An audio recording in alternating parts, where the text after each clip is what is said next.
Greetings, everybody, from inside of one of my personal worst weeks. Greetings from inside one of my personal best weeks. Meghan and I are on opposite ends of the spectrum right now. We really are. Are you really in one of your best weeks right now? Of my life? Yeah. It's pretty, you know. I mean, like, or just like general period? Oh, great question. I mean, I would say I'm inside a pretty good period. Yeah. But also there's extremes within that good period. Yeah. I just feel like I'm on a slide that doesn't have a bottom right now. Meghan, there's a bottom to every slide. I just want you to trust in that. I mean, I sure hope so. Isn't really the bottom of every slide death? Jesus. Meghan. Pull it together. I'm just really getting in Spooky Moon flavor here. It's fine. I mean, I finally have AC in my house to update That's all the true. listeners who I'm sure care. So I mean, I certainly care. I feel like I watched part of the video of last week, and I was just like, I just look so sweaty, uncomfortably warm. Yeah, you can tell. Yeah, I look disgustingly warm. So now we have AC in here. Yeah. So everything is much better. It really is. Whew. It's so much better. Upgraded my life, you know? I can actually breathe. And think. Yeah, and think. It's hard to think when it's hot. Yes. This is Magic the Amateuring, by the way, a podcast about Magic the Gathering for people who play the game, who just started playing the game, who want to play the game, who played the game and forgot how to play, and everybody else. That's right. Everyone's welcome. Aliens included, animals included, bugs. Yes. Most bugs, not all bugs. Yes. We are currently the #1 Magic podcast for pets. That's true. So you don't want to put other Magic podcasts on for your pets. No. Because I've heard, this is just a rumor, but I've heard when people play limited resources and a dog is home alone, it will shred just something. It'll shred something. It'll shred. You heard it. If you want to keep your furniture intact, don't let your pets listen to limited resources. We, of course, recommend the podcast for people. Yeah, absolutely. But just not for pets. Dogs, it's a little, it's touch and go there. You're not sure what's going to happen. Here on Magic the Amateuring, we have topics. Yeah, we do. Like any normal podcast. And Yes. this week is no exception, you'll be happy to learn. Mm-hmm. We're going to be talking about Spooky Moon, our first draft of Spooky Moon. It was awesome. It was a lot of fun. We're also going to be talking about how to approach your first draft of any new format. Carefully with a knife in one hand. I mean, really the way I approach any new thing. Yeah. That's fair. Oh, boy. It's really fair. So, moving on. Yeah, we're going to talk about some new deck lists in Standard, potentially, with Spooky Moon. The Pro Tour is coming up just around the corner, as is a limited event in Australia. So we want to know, has anybody broken the format already? What? I don't know. We'll find out. We'll also bring you a brand new flavor text theater segment, which we are very excited about. Yes, it's the newest of the new. We've never done it before. Should I give them a teaser? Yeah. It's inspired by the fact that just this week while I was at work, I started listening to Welcome to Night Vale. Yeah, great show. I've been super enjoying it. It's so weird. We also have a mailbag for you guys as well. We've had some fun listener questions. Of course, remember, we are on Patreon, patreon.com/MTAcast. Thank you so much for everybody who's become a new patron since the last episode. We welcome you all with open arms and open hearts and open minds. And open heart surgeries. Yeah, if you're in need of open heart surgery, we welcome you, and we will provide that service to you. Keep in mind, we are not surgeons. At all. But we'll try. You know? All. And I think really, if you feel like you can do it, can't you just do it? Yes. If you dream it, you can achieve it. That's how surgery works. Yeah. I think it is. But great rewards for everybody who decides to support the show. And you also get a good feeling in your heart. Speaking of open heart surgery, you'll get a good feeling in your heart when you become a member. That's why people have open heart surgeries. To have good feelings in their hearts. I just snorted. Snort laughed. I feel dead inside. Open heart surgery, please. I'm a husk. Open heart surgery. I'm sorry, what seems to be the problem with you? I can't feel love. Oh, open heart surgery. Hey, did you ever see that movie called Return to Me that had David Duchovny in it? Definitely not. Oh my god. Okay, so his wife dies, tragedy. Okay. He starts dating this woman who had to have a heart transplant and got the heart of his dead wife. Yep, this is a movie plot. I know. Isn't it just like somebody we got drunk and thought of this and then it became a movie somehow? Yeah. Oh my God, just the dumbest plot in the history of the world. But I saw it. I did watch it. Wait, what about that one with Keanu Reeves and somebody else, and there's like a mailbox and they're years apart, but somehow they send each other letters? Yeah. That might be the dumbest movie plot ever. I didn't see that one, And this one is though. in second. Did you haven't see it? seen it. Okay. No, but the premise enough. Put it on the list, Megan. All right.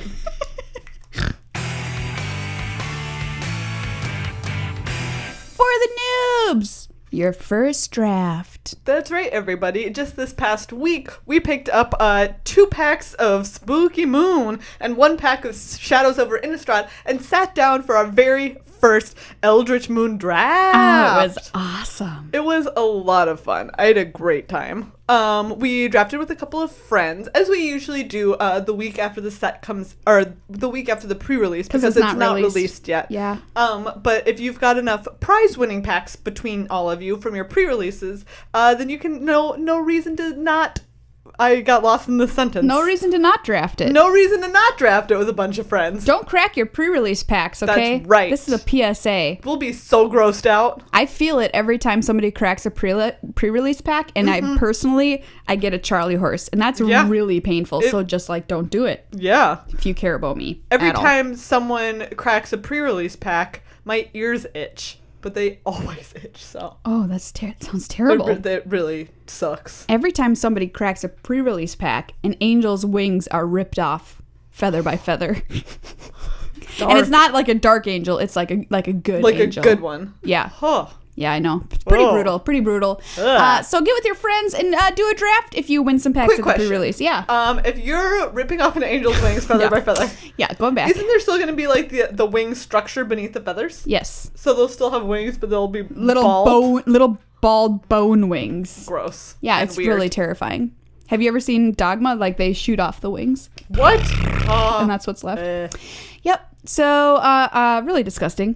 Yeah. But draft with your friends. We had a good time, but you're saying to yourself, how do I draft a format for the first time? Maria and Megan, I don't know what I'm doing. I'm going in blind. Well, here's the good news. Everybody's going in blind to some extent, okay? Yeah. Especially blind people. Yep. But also everybody else, because we are not sure how good all of the cards are. We can have some idea because we've educated ourselves about how to evaluate cards over the years, but nobody knows for sure. And the first draft, the second draft, third draft is a great time to test out some new rares and see just how good you think they are. Yeah, I feel like there's kind of 2 tracks that you can go down when you're sitting down to one of your very first drafts. You can either be like, do you know what? If it's a rare that's even a medium amount playable, like I'm gonna take that rare and figure out how good it is. Yeah. That's definitely one thing you can do. Or you can pick kind of one of the overt synergies or strategies in the draft and try and like draft around that if you open a card that's really good in it. Right. Which is kind of what I did. I a couple of cards in realized that I was getting past a bunch of emerge creatures. So I was like, do you know what? I'm gonna see how good this deck is. Like I'm gonna draft. I ended up in blue-green emerge. Was it really a straight emerge deck? What did you have to make it emerge deck? Basically I drafted the creatures that are actually like advantageous if you sacrifice them, like Exultant Cultist. That's the 2/2 that when it for 3 that when it dies you draw a card. Or there's like an 0/3 for 1 and a green that when it dies you search for a basic land and you put it onto the battlefield tapped. So you're not just sacrificing them for nothing. Yeah, exactly. It's not just like, oh, bummer. I also got just like some utility creatures like Stitched Mangler, the 2 and a blue one from Shadows that taps down a creature when it comes into play. And it's sort of like, okay, that kind of like did its job for a little while. Like it came and it locked something down. And it can come back. I'm thinking of a different one then. Oh. I'm thinking of just the 2 and a blue 2/3 that comes into play tapped.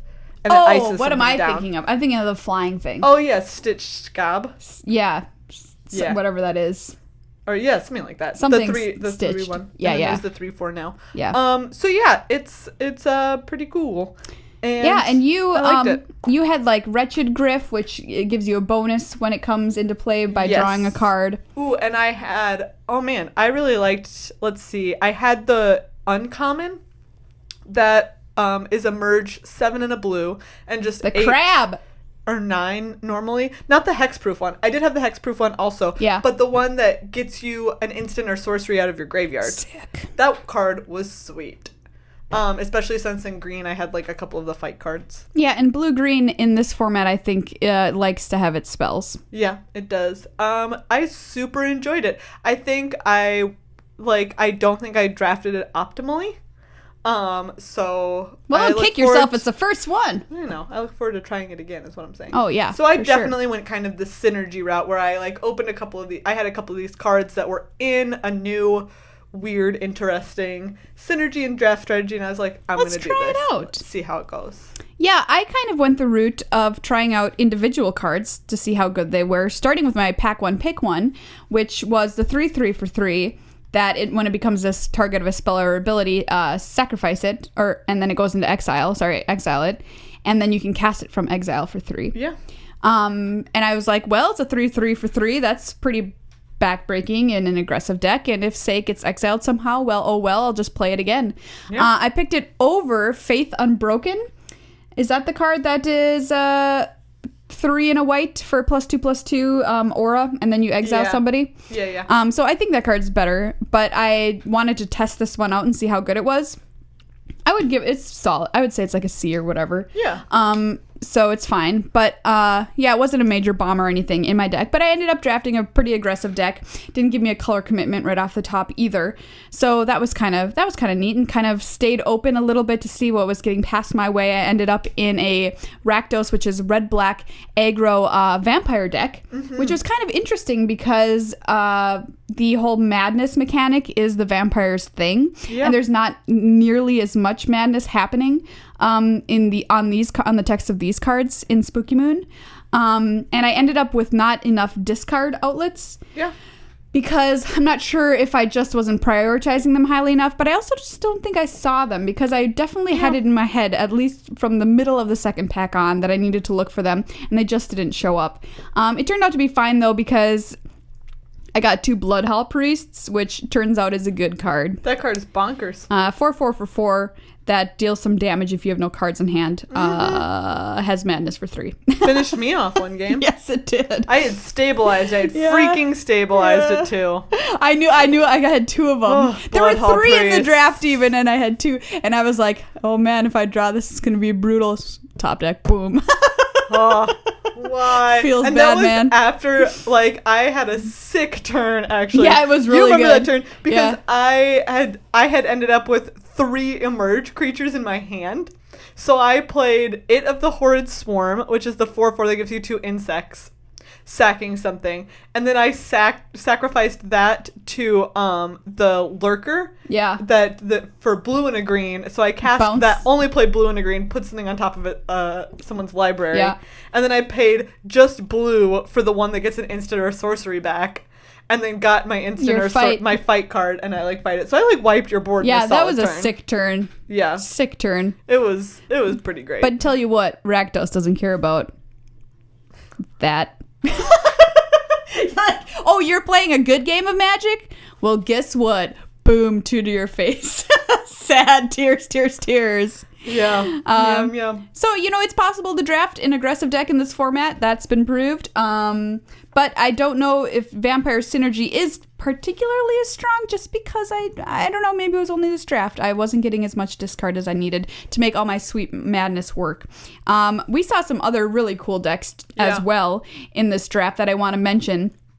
One card in particular I lost to hard, and so did every single person in the draft that played him. Drafted a, what is it called? Lone Rider, the 1/1 that has lifelink. That was bonkers. And if he costs 1, and if you manage to gain 3 life in a turn, transform it, flip. It's a 4/4 lifelink. First strike? First strike. Yeah. That card's really hard to beat. Yeah. You have to kill it. I don't think you're going to beat it in combat ever. And guess what? Gaining, just putting a little extra 2 on that 1 lifelink that it already has It's not difficult. hard. No, there's a lot of tricks that get the job done. Part of me was like, is this a standard card happening right now? Is this a standard card I'm seeing right now? I don't know. It was that good. Yeah. Anyway. It that rides as one. It that rides as one. Yeah, it was pretty sick. Pretty sick. Man. But general rule of thumb, too, if you're going into a draft for the first time, you've never played the format, even if it's not Spooky Moon, even if it's something from the past that perhaps you never had any experience with, you can always, kind of stick to some color archetypes and know what you're going to get, basically, from drafting those colors. So, red-black, it's probably going to be an aggressive deck. Green-black, it's probably going to be a slow, grindy, blocky deck. Blue-white, probably flyers or control of some sort. That's just kind of a good guideline to go by if you go into a draft completely like, what am I doing? Yeah. Anyway, that's my tip. That's where if I found myself in that situation before.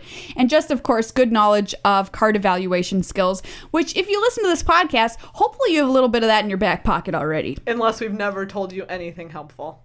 I mean... Have we? Have we? Have we? I feel like we... Have Putting you to the test, have we? Quick question, what's the vanilla test? Go! I mean, have we ever even... I'm sure you've mentioned it at some point. Yeah, we have. I've never said something so concretely helpful as the vanilla test. Megan, don't put yourself down on your own show. I won't have it. Explain it right now, then you'll know that you have. Nope. I refuse. I refuse to be helpful. The vanilla... I know we've talked about it. I know. Don't say it. Don't say it. Go Google it. Google it. You'll find Google it it. out. Because Megan's just being a stick in the I'm mud being right a now. tyrant today of this podcast. Whoa, what am I, your subject? You're like, you're whatever tyrants have. A throne. Aw, you're better than that. Thank you. Yeah. You're like Jabba the Hutt, and I'm the little guy that sits next to you and is like... I'm okay with Salacious Crumb. Yeah. Okay, sweet. I've always wanted to be Salacious Crumb. Haha, joke's on you. Spooky Moon Constructed! That's right, everybody. This past weekend, there was the first Standard City Games, Star City Games Open, following the pre-release of Spooky Moon. That's right. So it was the first chance people had in a pretty big competitive environment to brew to their heart's content and make some new decks based around Spooky Moon cards. So what did we see? Bant Company. More Bant Company. Boo! Goddamn Bant Company. Boo! It did get a couple of new additions, of course. We also saw in the top 8 some green-white tokens. Hello, old friend. Or nemesis, depending on which side of that divide you fall on. Yeah. And some goggles, some green-red goggles, and what was the word I was thinking? Sultai Control, that's correct. Thank you. So I'll just want to mention the cards, which, in case you don't know, they're pretty obvious, but they're the ones that were included in Bant Company this time around. We added 3 Thalia in this iteration. No surprise. Which Who's is the deck surprised? that got first. Don't raise your hand. Nobody's surprised. That card's That's just sick. So good. 4 Spell Queller, who's surprised. That's right. Nobody. That card is also sick. Oh, it's so cool, though. It is really cool. Let's read it quick. 1 white-blue for a 2/3 creature spirit flash flying. When it enters the battlefield, exile target spell with converted mana cost 4 or less. So if something was like on the stack or whatever, get it out. Like Collected Company, maybe? Ooh. I would love to counter a Collected Company. Collected Company. That would feel great. Get out. When Spell Queller becomes leaves the battlefield, the exiled card's owner may cast the card without paying its mana cost. Okay. Sure. But But hopefully by that point you've won the game. Or are near to winning it. yeah. That card is so versatile. It does so much. Yeah. It's just great. And it says when it enters the battlefield, correct?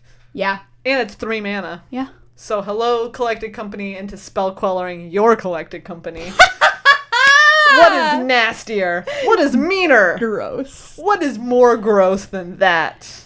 When this room was that hot. Leech Rhino. Leech Rhino. But besides that, nothing. The other new addition was Selfless Spirits. Which one? 1 in a white for a 2/1 flyer. Spirit Cleric. Sacrifice Selfless that's Spirit. right. Creatures you control gain indestructible until end of turn. That makes a lot of sense.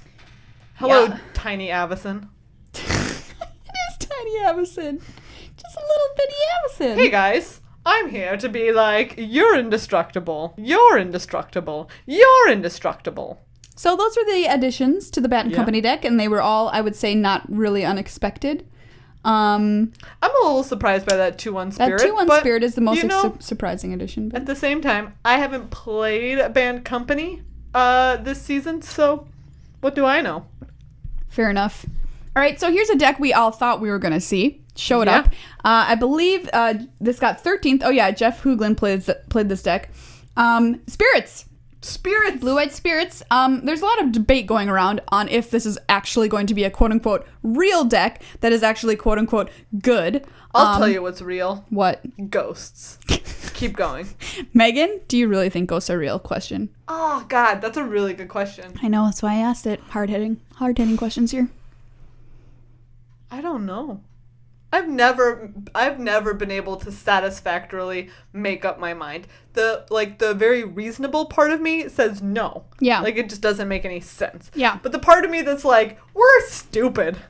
Like, what do people really know anyways? Almost nothing. And next to nothing is like, hey, maybe. Have you ever had a ghost moment? No, I distinctly remember when I was a kid, I was like laying on the couch one morning when I was having to get ready for school. Yeah. I was like looking at a pair of boots, and I thought that the boots jumped towards me one at a time. Whoa, that's creepy. It was obviously so creepy and startling that I've remembered it because I was like 8 probably. Yeah. So I've remembered that for a long time. I distinctly remember being like, oh my God, those boots just jumped towards me. When I bought this house, Yeah. you know the story. I was in bed one night when I heard from underneath my bed, Yeah. mind you, a distinct... Did I scare you? Yeah. Good, because that's what I felt like. I bet. Except it was 1 a.m. and it was coming from underneath my bed. Oh my God. It was terrifying. Yeah. Terrifying. So much that I required somebody to sleep in my house. Like, just in a room. I didn't care. Just somebody come over and sleep in my house. I was too scared to sleep by myself. I was terrified. This house is old. Yeah. And so I was like, oh my God, somebody died here and they're haunting me and telling me to get out. And other weird stuff would happen. Like my toolkit that I had at the top of the stairs, like all of a sudden like fell down all the stairs. Yeah, I remember. Okay, so all that stuff happened. And I was really scared living here. But at some point I was just like, you know what, Maria? You just got to make peace Yep. with this ghost. Yep. It's not leaving. Nope. So we made our peace, and we both moved on, you know? Yeah. And also, I think it was just a mirror that fell off my wall.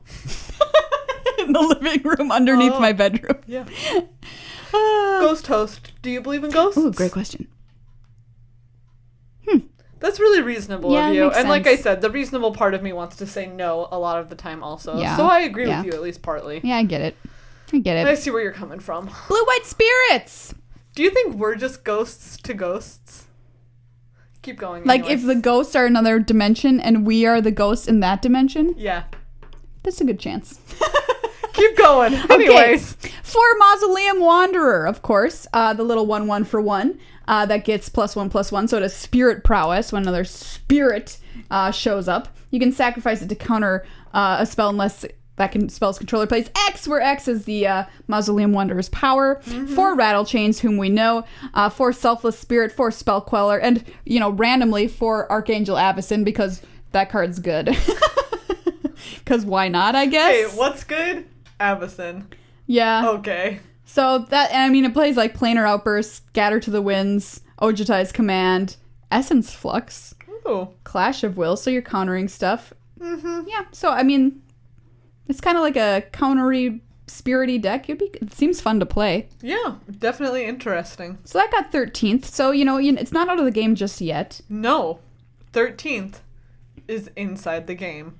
What was the other one I wanted to, that I saw in here? It was an Angels deck. Here it is. This got 8th. Black-White Angel Control. Oh, which I also heard as kind of like black-white legendary. Yeah, that's another name Yes. for it. The reason that it would be called that is because it has 2 copies of Thalia's Lancers in here, which you can go find a legendary creature. Ooh, what When it kind of ETB. legendary creatures does it play? So it plays 1 Archangel Avacyn, legendary, obviously. Bruna, the Fading Light, 1, legendary, obvi. 3, Gisela, the Broken Blade.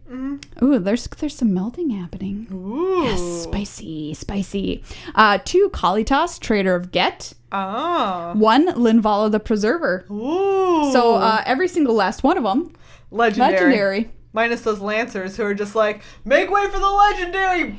Yeah. And then it plays only some more good cards. Hold on. Liliana, the Last Hope, Obnixilis, Sorin. Like, seems reasonable. Okay. Seems very reasonable. I mean, there's some decks out there that you're just like, I have an idea. I'm going to literally put every good card, every best card in this deck. Boom, deck. There we go. Although, notably, Mic drop. no Gideon. Yeah, I guess so. Gideon was kicked out. I guess at some point you have to cut a card. He was just like, they're just like, do you know what? Like, technically you're legendary, but you're just like too much of the common people. Man, I really want to make Brazilla in standard, so please make this a thing. I mean, Right. it got 8th. Who knows? Who knows? Who knows? The other one I wanted to talk about was Green-Black Delirium. Ooh. Has our old friends Deathmist Raptor and Den Protector. Yes. And a new buddy, Gnarlwood Dryad. The 1/1 for 1 that gets, with Death Touch. Yep. That gets +2/+2 when you have Delirium. Mm-hmm. Another one of a new friend, Grim Flayer. Mythic 2/2. That's right. That the gets 2/2/2. Yeah, it has trample. Yeah, 2/2 with trample. No, more relevant when it has Delirium because it gets +2/+2. It's also playing 2 Mind Rack Demons. Interesting. Which is a good Delirium card. I mean, if you've got Delirium. Sylvan Advocate, and of course, Ishkana Graph Widow. 1 copy. Of course? I mean, what do you mean, of course? I mean, because she's awesome with Delirium. Yeah, she is. And, that's all I meant. That was it. And that's it. She's awesome card. with Delirium, period. And she's just a sick bomb. Yeah, it's very true. She can stabilize the board if you're behind. She makes some blockers. Eventually, if you have enough mana, drain, drain, drain. Snap. Yeah. So this deck looks pretty cool too. So there's some cool options out there, and these are not totally unsurprising in their builds. But the Pro Tour, like we mentioned at the top of the show, is only a couple of weeks away, and that's where we're really going to see some decks come to the forefront and shine in this new standard environment. That's right. This coming weekend, there is a limited GP in Sydney, and then the following weekend will be Pro Tour Eldritch Moon. Ooh, I'm so excited. In Sydney as well. Yeah. So make sure you're ready to tune in wherever you are around the globe. Maybe your hours will be a little bit weird, but hey, that's life. That's okay. Maybe we'll be able to watch the start of the Pro Tour like at night. That'd be awesome. That's kind of cool. That'd be pretty cool. It's like, must-see TV. Remember when that was a thing? No. It was like Thursday nights, like Seinfeld or whatever. What? On NBC. Oh, gosh. I have no idea what you're I don't know either. It was a thing. It was a marketing campaign. I believe you. Okay, good. But I think good. Bullshit. The Pro Tour, and I love watching the Pro Tour. Yeah. It's one of my favorite things. The production's just through the roof, and you get to see it's the first time that the pros bring these decks that they've been testing with their teams in secret for weeks come out to play. It's just really exciting. Of course, it's super cool. I love seeing limited GPs on coverage as well. So I'm really excited to see what GP Sydney brings to the forefront. Nothing like watching some sealed and draft. Am I right? It's awesome. I love it. So yeah, let's keep our eyes on what's going on in coverage these coming 2 weekends and see what we're going to be packing for our own PPTQs in the future.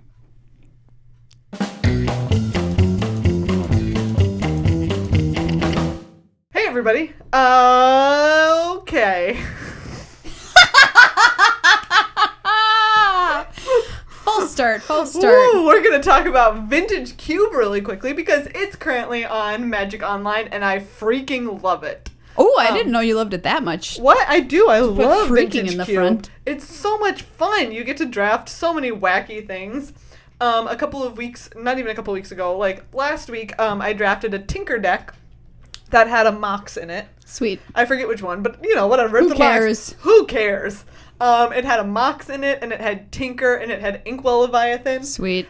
Which is the artifact whale. I don't know what it is. It's a Leviathan. It's a Leviathan, sure. Artifact whale. 7 blue for a 7/7 shroud. 7-Eleven. A 7-Eleven shroud. Because it went to the island gas walk. station. It really did. Island walk. So anyways, and in round 1, the first time I went turn 2 I played a Signet of some kind, and then turn 3 I tinkered away the Signet and got Inkwell Leviathan. Yeah, like you do. Like you do. And then the next game turn 1 I went Island and a Mox, and then also played a Signet. And then on my second turn I tinkered away the Signet and put the Leviathan into play, and I was like, yep, this feels pretty normal. So Tinker, for those of you who don't know, is a sorcery that allows you to sacrifice an artifact. Go find one from your deck and just put it into play. That's right, for 2 and a blue. Seems so the fair. idea is that you put lots of stuff like mana rocks, like signets in your deck. And usually like a lot of card draws, basically what I had. Yeah. I had like signets and card draw and an Inkwell Leviathan. It worked out great. We also drafted a similar deck when we were streaming with Gabby Sparts the other night. That's right. You should check out her Twitch channel, which is just Gabby Sparts. Yeah, and I think that broadcast is probably archived. It was like a 12-hour stream, and she also puts them on YouTube. Oh, sweet. So we were near the end if you want to check out, because the draft was pretty excellent. Yeah, it was a lot of fun. And then, I didn't tell you this, but I drafted a Tinker deck like 2 days later. So what we're saying is, go get on the Vintage Cube and draft a Tinker deck. We're on the Tinker train. That sounds weird. It goes both ways. What? I can't believe you didn't. It only goes forward. The Tinker train. The Tinker train. Forward. And I had never actually previously drafted a Tinker deck, so it was kind of cool. I like pack one, picked one Tinker, and I was like doing it. And I got Inkwell. I got that. I got Mirror Battlesphere, Brightsteel Colossus. Yeah, it was great. Yeah, there's lots of Phyrexian excellent Metamorph. Big artifact creatures that you can get, like the Sphinx too. Sphinx of the which something is one something. that we went. Yeah, Sphinx of whatever. That's blue, white, black. Yeah. Huge Sphinx daddy. Big Sphinx. You want a lot of card draw. Because you want to be able to find these things, the pieces of your combo. I didn't have enough card draw in mine. That was my problem. But and the one with Gabby, we also had like some ramp and so, like, Reanimator. So one time we just like hard cast an Inkwell Leviathan for 9. Why not? Because we had like a Basalt Monolith or something like that. And we also had some Reanimate. Yeah. So, Vintage Cube is super fun. There's tons of strategies, and if you haven't tried it out, it's a chance to play with cards that are absurdly powerful and do really broken things. Moxen. You get to draft Moxen. Yeah. We were playing an opponent on Gabby's stream who had 2. Do you remember? Yes. And both times they would play them in the same turn. It would be like Mox Pearl, Mox Jet. It's like, must be nice. Go to hell, buddy. Must be nice. And Reanimator. Straight to Moxen hell. Reanimator is one of my favorite strategies in Cube. That or Hoofing 'em with Crater Hoof Behemoth. Good old green ramp. But of course, green ramp with black Reanimator. I saw that happen. Oh, I believe that. Which is kind of cool. Can you reanimate Crater Hoof? Why not? Be like, boom. Here it is. Double hoofed. Nice. And of course, you can draft Burn if you're that person. Keep you honest. You can draft Storm and do a ton of damage with some tendrils or whatever the heck else you want to do with your crazy Storm shenanigans. I think there's like Brain Freeze. You can Brain Freeze them out, which is Mill. Yeah. Mill card with Storm on it. Yeah. You can be fair and draft like green, white, fair cards, but I don't know why you would. The best thing to do when you're drafting Cube is to not draft a fair deck. Mono white's kind of a fair deck, but kind of also not. It's kind of in the vein of mono red, isn't it? Where it's just like super aggro. It's super aggro. Yeah. But yeah. But then you also get the advantage of being able to Armageddon people. Yeah. That's like, true. Creature, Armageddon. So they put these cubes out. For instance, this one's out right now because the set Innistrad Shadows over Innistrad is kind of old, so people aren't really drafting that very much. So get on there, draft some cube until before Eldritch Moon. Eldritch Moon comes a knocking on the 29th. Spooky Moon. I know, I'm so excited. Me too. I can't wait to draft it more. I know. We're gonna be sitting there just. That's right. Draft party. Just drafting it. Do you guys have draft parties where your friends come over and you bring your laptops and you just draft? Because me and Megan do. We do. We eat pizza rolls. Eat pizza rolls, put some Buffy on, and just draft. Also, if anyone knows anyone who works at Tostinos, call us, why please. They're not sponsoring this podcast, I don't know. We've taught so many people who listen outside the U.S. What pizza rolls are. We really have. We're really an ambassador program. And also, like, Tostinos, what are you doing? Put your pizza rolls in other markets. That's right. They're just straight up delicious. Come on. I mean, people will buy them. If it's good, they will come. That's the traditional saying. That I've heard. That's the classic quote. Megan, we've got to get some rolls for Sydney. Do you want to do some GP Sydney rolls? Yeah. Okay, sweet. Nice. Mailbag! Guess what? It's time to open our sack and read you what's in it. Yep. Or just a computer browser. Or just an internet browser. It's a virtual sack. Or an email. You don't want to know what a virtual sack is. That's not it. That's not it. This email comes from Adam. Okay. It starts off with yo, yo, yo. So we know he's a baller. Okay. Nice opening, Adam. I kept hearing the term functional reprint while listening to a Spooky Moon set review, and I didn't know what it was. He actually said I had to look up the definition. I learned about the difference between functional and strict reprints and thought your audience would be interested to learn as well. Great point, Adam. Yeah. Yo, great point.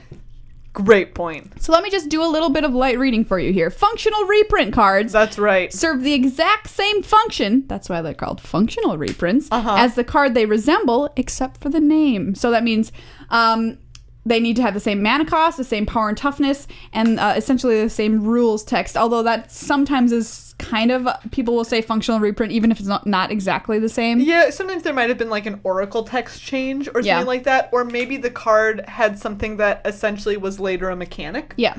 And so the new card has the mechanic on it, whereas the old card just has text, which means the mechanic. Right. So for example, if there, we have the classic lightning bolt, red, deal 3 damage to target creature or player. If they printed a card that was like baller lightning, that was a red mana and it said 3 damage to target creature or player, that would be a functional reprint. I would play that set. Baller lightning. It's like a gangster set. You can't use that word. Okay. In that context. Yeah, but I've heard people use it a little more casually. So where it's not exactly the same, so it's where it's sort of similar enough, they'll still call it a functional reprint. Yeah. Strict reprint, of course, is an exact reprint. Exactly. Of a past card. The same card. Same name. The same card. Sometimes it has different art. Yeah. Sometimes new art, but yeah, functional reprint basically means about the same or the same as an old card with new name. Basically the same. Yep. Here's another email from our mailbag, which is really important and has a really great message for everybody. Yes. This is the entirety of the email. Subject line, hello. Body of the email, I identify as Emrakul. That's it. That was it. It's actually the best email we've ever received. I mean, it's great. Somebody's got to identify as Emrakul. I really feel like there's so much to be learned about simplicity. Somebody took the time to send us that email. Yeah. We so appreciate it. Thank you. If you would like to send us a question or just some factual information about yourself. Yeah, we'll take it. You can email us at magictheamateuring@gmail.com. You can also head to our website, magictheamateuring.com. There's a contact form on there if you don't like to remember words, or you can tweet at us at MTAcast. Welcome to Flavor Text Theater. I'm Marianne Bottoms. And I'm Fluster Weatherstorm. And we're here with the news from Innistrad. That's correct. Today, as you may know, there have been several goings-on under the Innistradian shadows. That's true. And we're going to bring you the updates live as they happen. Here on the news at 10 p.m. There have been reports of people's lawns flying into the air and onto the lawns of other people in Innistrad. Groundskeeper. says a local groundskeeper. Yes. Well, this, of course, isn't exactly news, but for those residents wondering if they should yet step outdoors, there is still currently a chance of hail as well as a stronger chance of angelic purge. So we recommend that everyone just stay indoors. An update now on the youth program at Innistrad High School. The mentorship program has been going well over the past few weeks. Children are learning new things from various mentors in town. However, it has come to our attention that one mentor, notably the Stormkirk mentor, has been devouring children whole. So if your child is a mentee of Stormkirk mentor, keep in mind he is a vampire and will suck their blood. Yes, we are currently calling everyone with some equestrian skill. There are several fanged horses running around these days, and we find that we are not quite able to contain them. So if you perhaps know how to handle horses, please contact us, and we will put you through to the proper horse wrangling authorities. We're all familiar with the hounds of the near bogs, but keep in mind that there are hounds in the far bogs as well. Yes, dangerous in both the near and the far far bogs. these days. The medium distance bogs are, as of now, uninhabited by hounds. Yes. As we mentioned, there are both angelic purges and fanged horses mucking about, but that doesn't mean that you shouldn't be wary of dangers closer to home, like perhaps the shard of broken glass lingering on your floor from when last week you dropped that cup, it broke, and you lazily swept it up because didn't you just want to go back to bed? No howl, no snarl, just the roar of the flames. It has been reported that several people, having run out of firewood on Innistrad due to various tentacled entities stealing it up in their sloopy arms, have decided to set wolves on fire in their fireplaces and use their dried bodies as fire-starting material. Keep in mind that using an ember eye wolf will not necessarily make your embers burn. Yes, there have been several abandoned homes, really many abandoned homes, found as the weeks go on, but in this particular town we have had a series of letters that report hearing a tormenting voice inside of those houses, which is the reason why they were evicted. If you are feeling yourself under the influence of a spooky moon, remember we do have a chaplain in town who will give you a blessing. But keep in mind, no matter what you pay for the service, you will only gain 5 years onto your life. Only 5. Yes, if perhaps you, unlike many people these days, is taking in a recreational game of golf, and you can't remember what par is for the particular course that you're on, we have, of course, developed a way to mitigate that particular conundrum taking place on our golf courses with the vessel of par amnesia. So if you find yourself in the midst of a game of golf, unable to remember par for that particular green, just find the nearest vessel of par amnesia and it will be able to remind you. Now time for some weather with Stone Quarry. Hello, my name's Stone Quarry. I'm a grizzled weatherman with a chest that doesn't stop. Today's weather, Innistrad will once again be cloudy with the smell of blood in the air. Rain expected at some point, only it won't be rain. It'll be the weird, sloopy sweat drippings of an Eldrazi. My name's Stone Quarry. That's right. It's now time for our eerie interlude. Ooh, ooh. This has been today's eerie interlude. We have a caller on the line to our new show, Paranoid Perishblade. Paranoid Perishblade, what seems to be the problem? It's just that I feel like I have a tentacle coming out of my arm. All right. Thank you. Thank you, Paranoid Perishblade. That'll be all. As many of you have noticed, it has been just daylight in certain parts of the country. Dusk has not been coming on. So we now have the Dusk Watch recruiter who is taking on the brave task of finding out exactly where the dusk went. If you too would like to join the Dusk Watch, simply contact the Dusk Watch recruiter, and together the two of you can find out where nighttime went to sleep. That's all for this news from Innistrad. Once again, I'm something or something. My last name was Bottoms. And I am Fluster Merriweather. I'm sure that's about what it was.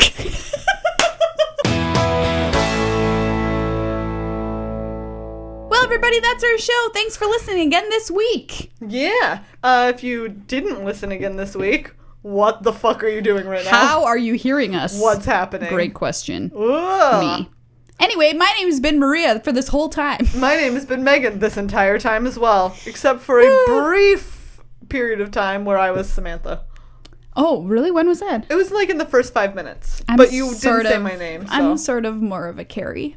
Yeah, I don't believe you. Are you telling me I'd be a different Sex and the City character? Oh, I thought that you were just saying, like, in general. Oh, God, no. Yeah. Huh. I wouldn't be a Samantha. No. Let's not have this conversation. Let's not ever have this conversation. I'm sorry, it was a joke. Never. And then it became real. I never want to have this conversation with you. You're Miranda. Anyway. I know it, though. Gross. Barf. We've got some great stuff going on Patreon. Head over there. If you're not a member, we're going to add some more member-only content like we do every week. Of course, we have an extra 5 minutes, but we're also going to add even more content for members only because we've reached several rewards, and only they get it because they're awesome. Yes. I mean, you're all awesome, but they're giving us money, Yes. so they're going to get stuff. Okay. You can follow us, as previously mentioned, at MTAcast on Twitter. Send us an email, magictheamateuring@gmail.com. Go to our website, purchase some sweet playmats or t-shirts, magictheamateuring.com, and check out the video of this podcast on Tolarian Community College, where there is also a host of other hilarious and informative videos. Yeah, there's a lot of great stuff going on out there in the magic world, and you should be a part of it with your eyes, ears, heart, and sometimes Mouth. butt. Oh.